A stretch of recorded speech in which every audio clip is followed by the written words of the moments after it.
everyone. Thank you for staying tuned. On today's recipe, I will be showing you how to make groundnut soup, also called Miyan Taushe in Hausa language.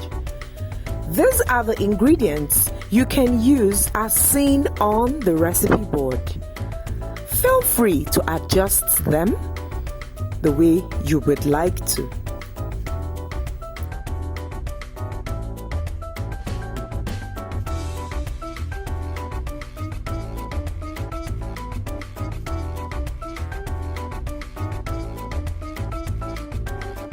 Groundnut soup can be prepared in different ways. Today, I'll be showing you one of the many methods. To begin, I'll transfer the goat meat, which is neatly washed, inside a pot. Then I'll add in my spices and stir.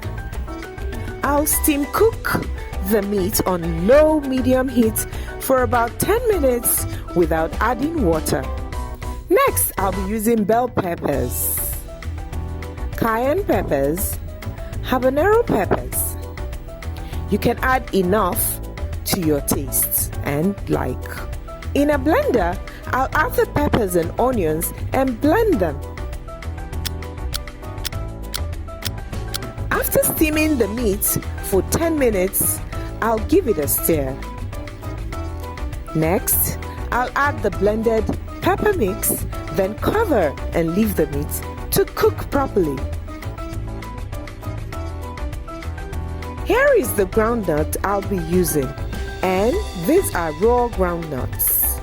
In a pot, I'll add the groundnuts and roast on medium heat until they are well roasted. However, if you have groundnut that is already roasted in the house, you can use it.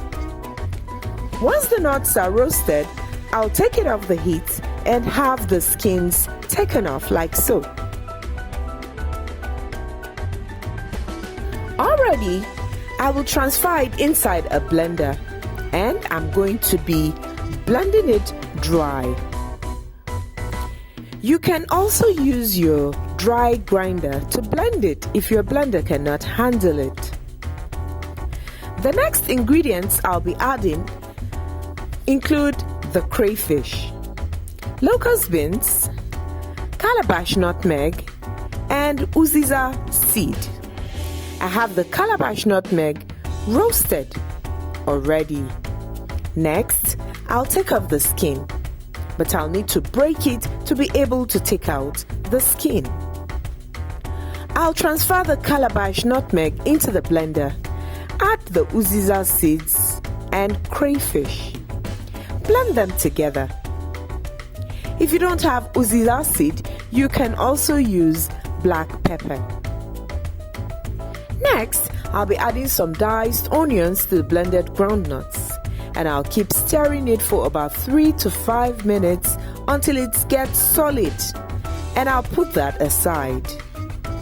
So for the dried fish, I'm just going to go ahead to break them. If you're using the ones that have the skin on them, you can pour hot water over it and wash it very well with salt.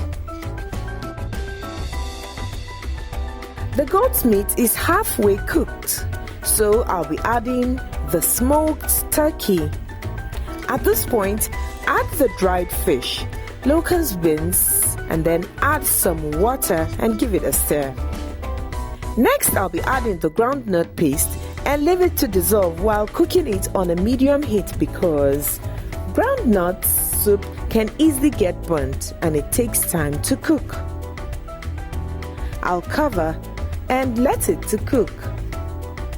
You can use any vegetable of your choice for this recipe, and you can also make the groundnut soup without adding vegetables. The choice is totally yours. For me, I'll cut the vegetables into smaller sizes, and these leaves are already washed clean. The groundnut soup has been cooking now for about 25 minutes, and it has dissolved. The oil has started to come up. So for this recipe, we didn't use oil. It's important you note that. However, you can use oil if you like. I'll be adding the grounded crayfish, uziza seed, and the calabash nutmeg. Then I'll add the smoked fish and I'll stir it together. I'll cover and leave to cook for about 10 minutes. I'll add the vegetables. You will know the groundnut soup is ready when the oil starts to settle on top. We did not add any oil to this soup. Groundnuts contain lots of oil. You can make the soup light or thick. It's totally up to you. This soup can be eaten with tuwon shinkafa or masa. Some people even eat it with rice. So it's up to you. It's one soup that can be eaten with any of those items I highlighted earlier. Once the vegetable is softened, I turn off the heat. The soup is ready. I wish you can perceive the delicious aroma here. Thank you very much. See you next time.